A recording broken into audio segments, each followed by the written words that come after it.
अवधूत चिंतन श्री गुरुदेव दत्त। आज आपण जी माहिती पाहणार आहोत ती फारच दुर्मिळ आहे। ती कोणीही कोणाला सांगत नाही। मुख्य म्हणजे ती विशेष कोणाला माहीत नाही। जर तुमचं मन खरंच दत्तभक्तीत रममाण झालं असेल तर तुम्ही हा व्हिडिओ शेवटपर्यंत नक्कीच पाहाल। व्हिडिओ बनवायला फार मेहनत घ्यावी लागते, त्यामुळे तुमचा साधा लाईक आमच्यासाठी खूप मोलाचा ठरेल आणि आम्ही अशाच दत्तभक्तीपर अत्यंत उपयुक्त व्हिडिओ घेऊन येत असतो। त्यामुळे अशा व्हिडिओ पाहण्यासाठी या चॅनलला सबस्क्राइब करून ठेवा आणि या दत्त परिवाराचे सदस्य व्हा। आणि हा व्हिडिओ आवडल्यास इतर भक्तांनाही तो शेअर करा आणि हो, कमेंटमध्ये जय गिरनारी लिहायला विसरू नका। गुजरातच्या जुनागढ जिल्ह्यातील गिरनार पर्वत हा केवळ भौगोलिकदृष्ट्या हिमालयापेक्षाही जुना मानला जाणारा पर्वत नसून ते सनातन आणि दत्त संप्रदायाचे सर्वात मोठे, जागृत आणि गूढ आध्यात्मिक केंद्र आहे। भगवान दत्तात्रेयांनी या पर्वताच्या शिखरावर सलग 12,000 वर्षे कठोर तपश्चर्या केली होती आणि आजही ते सूक्ष्म रूपाने या पर्वतावर वास करतात। अशी कोट्यावधी भाविकांची आणि साधूंची अतूट श्रद्धा आहे।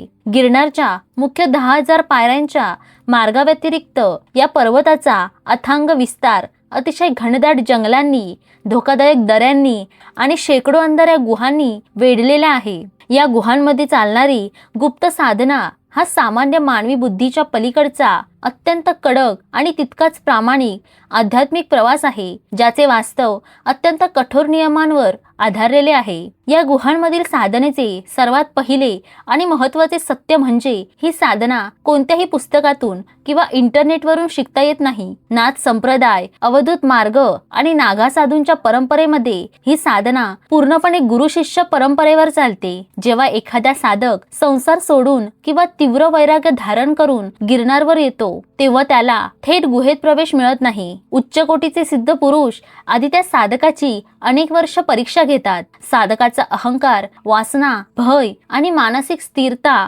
पूर्णपणे तपासली जाते। जेव्हा पूर्ण खात्री पटते की हा साधक या साधनेची प्रचंड ऊर्जा पेलण्यास सक्षम आहे, तेव्हाच त्याला विशिष्ट गुहेमध्ये प्रवेश दिला जातो आणि अत्यंत गुप्त अशा बीज मंत्रांची किंवा अघोर विधींची दीक्षा दिली जाते। ही दीक्षा मौखिक असते, म्हणजेच गुरु केवळ शिष्याच्या कानात तो मंत्र सांगतात, ज्याची नोंद कुठेही लिखित स्वरूपात नसते।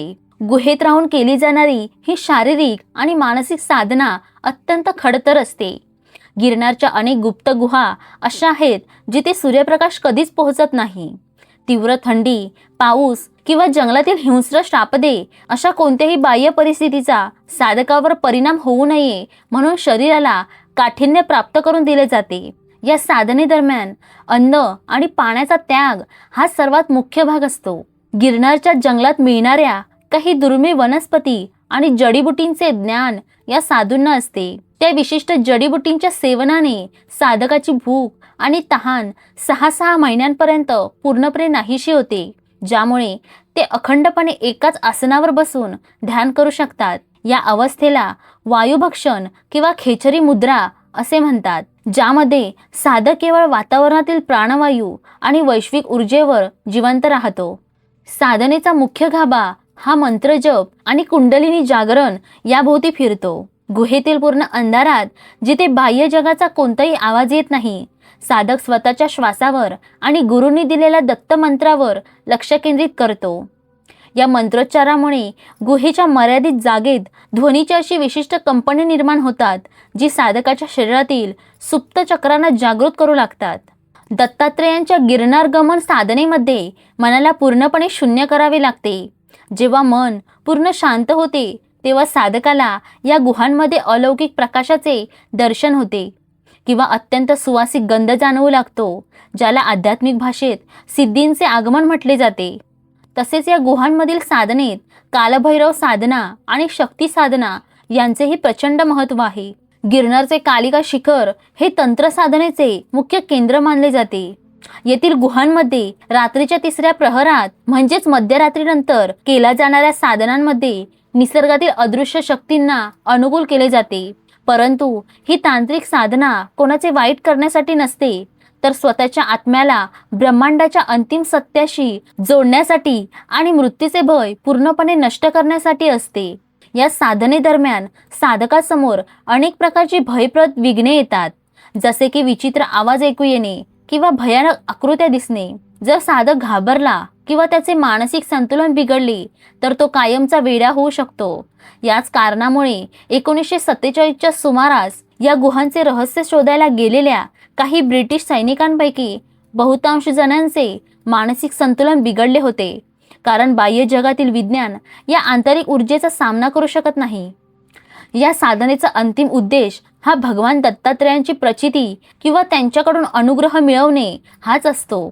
असे मानले जाते की जेव्हा साधकाची साधना पूर्ण होते तेव्हा भगवान दत्तात्रेय स्वतः त्याला एखाद्या मलंग, वृद्ध अवधूत किंवा लहान मुलांच्या रूपात येऊन दर्शन देतात आणि त्याला पुढील प्रवासाचा मार्ग दाखवतात.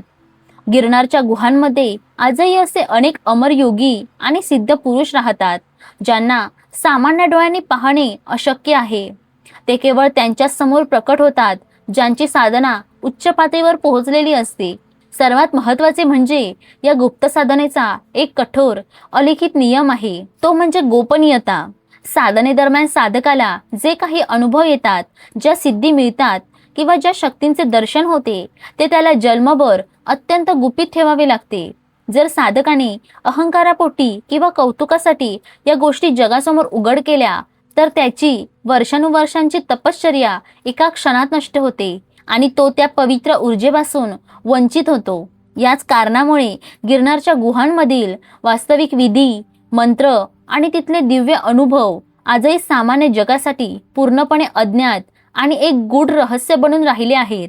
गिरनारच्या दुर्गम गुहांमधील गुप्त साधना ही केवळ मंत्रजप आणि ध्यानापुरती मर्यादित नसून ती मानवी शरीराचे आणि मनाचे विज्ञानापलीकडील ऊर्जेमध्ये रूपांतर करण्याची एक अत्यंत गुंतागुंतीची प्रक्रिया आहे.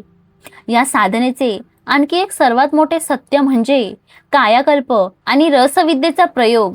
गिरनारच्या जंगलात आणि खोल दऱ्यांमध्ये अशा अनेक वनस्पती आढळतात ज्या सामान्य माणसाला केवळ गवत किंवा झाडे वाटू शकतात, परंतु पिढ्यानपिढ्या चालत आलेल्या गुरु शिष्य परंपरेतील सिद्धयोगी या वनस्पतींच्या रसाचा उपयोग करून विशिष्ट भस्म आणि औषधे तयार करतात. या औषधांच्या सेवनाने साधकाचे शरीर रोगांपासून मुक्त होते, शरीरातील पेशींचा क्षय थांबतो आणि साधक अतिशय कमी अन्नावर किंवा केवळ पाण्याच्या थेंबावर कित्येक वर्षे एकाच जागी बसून ध्यान करू शकतो. या प्रक्रियेमुळे त्यांचे वय शेकडो वर्षे वाढते, परंतु दिसायला ते अगदी तरुण किंवा मध्यमवयीन माणसासारखेच दिसतात. या गुहांमध्ये केल्या जाणाऱ्या साधनांमध्ये पवन साधना किंवा प्राणायामाचा एक अत्यंत प्रगत स्तर वापरला जातो, ज्याला सामान्य भाषेत प्राणवायू स्तंभन म्हणतात. जेव्हा एखादा नागा साधू किंवा अवधूत गिरनारच्या अशा गुहेत प्रवेश करतो जिथे हवेची हालचाल अतिशय कमी असते, तेव्हा तो आपल्या श्वासाची गती इतकी मंद करतो की एका मिनिटात केवळ 1 किंवा 2दा श्वास घेतला जातो. यामुळे शरीरातील ऊर्जेचा वापर पूर्णपणे थांबतो आणि मन उन्मनी अवस्थेत जाते. मनाची ही अशी अवस्था असते जिथे भूतकाळ, वर्तमान काळ आणि भविष्यकाळ यांमधील अंतर मिटून जाते. याच अवस्थेत साधकाला विश्वातील अनेक गुप्त गोष्टींचे ज्ञान होते, ज्याला आपण त्रिकालज्ञता म्हणतो. गिरनारवर चालणाऱ्या तांत्रिक आणि शाक्त साधनेमध्ये रात्रीच्या निशित काळाला म्हणजेच मध्यरात्री 12 ते 3 वाजेपर्यंतच्या वेळेला अनन्यसाधारण महत्त्व आहे. कालिका शिखराच्या जवळ असलेल्या गुप्त गुहांमध्ये जिथे सर्वसामान्य माणसाचे पाऊल पडणेही अशक्य आहे, तिथे आजही धुनी म्हणजेच पवित्र अग्नी पेटवून साधना केली जाते. या साधनेत अग्नीला साक्ष ठेवून ब्रह्मांडीय शक्तींना आवाहन केले जाते. येथील धुनीमधील भस्मामध्ये एक वेगळीच शक्ती असते. हे भस्म जेव्हा साधक आपल्या कपाळावर आणि शरीरावर लावतो तेव्हा त्याच्याभोवती एक संरक्षणात्मक कवच निर्माण होते. हे कवच साधकाला जंगलातील हिंस्त्र पशूंपासून तर वाचवतेच, पण साधना करत असताना विघ्न आणणाऱ्या वाईट किंवा अतृप्त ऊर्जांनाही दूर ठेवते. असे मानले जाते की या गुहांमध्ये साधनेचा एक टप्पा असा येतो ज्याला परकाया प्रवेश आणि आकाशगमन सिद्धीशी जोडले जाते. अर्थात या सिद्धींचा वापर कधीही चमत्कारांचे प्रदर्शन करण्यासाठी किंवा प्रसिद्धी मिळवण्यासाठी केला जात नाही. जेव्हा गिरनारचे सिद्ध पुरुष हिमालयातील किंवा इतर पवित्र क्षेत्रांतील ऋषीमुनींशी संपर्क साधू इच्छितात तेव्हा ते या सूक्ष्म शरीराने प्रवास करण्याच्या पद्धतीचा वापर करतात. अनेक उच्च कोटीचे साधू आपले स्थूल म्हणजेच भौतिक शरीर गुहेतच सुरक्षित ठेवून आपल्या सूक्ष्म शरीराने गिरनारच्या शिखरांवर फिरतात. म्हणूनच अनेकदा सामान्य भाविकांना किंवा प्रवाशांना रात्रीच्या वेळी पर्वताच्या कड्यांवर अकल्पनीय वेगाने चालणारे किंवा अचानक अदृश्य होणारे साधू दिसतात. ते याच सिद्धीचे प्रत्यक्ष उदाहरण मानले जाते. गिरनारच्या गुप्त साधकांचे आणखी एक मोठे वैशिष्ट्य म्हणजे त्यांची वाक्सिद्धी. या गुहांमध्ये वर्षानुवर्षे मौन बाळगून आणि केवळ परमात्म्याचे चिंतन करून साधकांच्या वाणीमध्ये एक प्रचंड चुंबकीय शक्ती निर्माण होते. ते जे काही बोलतात ते शब्द विश्वाच्या ऊर्जेशी जोडले जातात आणि ती घटना तशीच घडते. परंतु हे साधू कोणालाही सहजासहजी आशीर्वाद किंवा शाप देत नाहीत. ते अत्यंत उदासीन आणि तटस्थ राहतात. जर एखादा प्रामाणिक आणि कष्टाने थकलेला भाविक चुकून त्यांच्या गुहेपर्यंत पोहोचला तर ते त्याला केवळ आपल्या दृष्टीने किंवा एखाद्या साध्या शब्दाने कृतार्थ करतात, ज्याने त्या माणसाच्या आयुष्यातील मोठी संकटे दूर होतात. या संपूर्ण गुप्त साधनेचा शेवटचा आणि सर्वोच्च टप्पा म्हणजे दत्त सायुज्यता किंवा निर्वाण. जेव्हा साधक आपले सर्व अस्तित्व, अहंकार, अष्टसिद्धी आणि नवनिधी भगवान दत्तात्रयांच्या चरणी पूर्णपणे समर्पित करतो तेव्हा त्याला कोणत्याही सिद्धीची किंवा चमत्काराची हाव उरत नाही. तो स्वतःच अवधूत बनतो. अशा साधकाचे शरीर मृत्यूनंतर सामान्य माणसासारखे नष्ट होत नाही, तर ते समाधी अवस्थेत जाऊन निसर्गाच्या पंचतत्वांमध्ये विलीन होते. गिरनारच्या कित्येक गुहा अशा आहेत ज्या बाहेरून दगडधोंड्यांनी बंद दिसतात, पण त्यांच्या आत आजही कित्येक शतकांपासून काही महान योगी अखंड समाधी अवस्थेत बसलेले आहेत आणि त्यांची आध्यात्मिक ऊर्जा संपूर्ण गिरनार पर्वताला आणि तिथे येणारा प्रत्येक भाविकाला एक अलौकिक शांतता प्रदान करत आहे. मला अशी खात्री आहे की तुम्हाला ही माहिती आवडली असेल आणि उपयुक्त वाटली असेल. श्री गुरुदेव दत्त.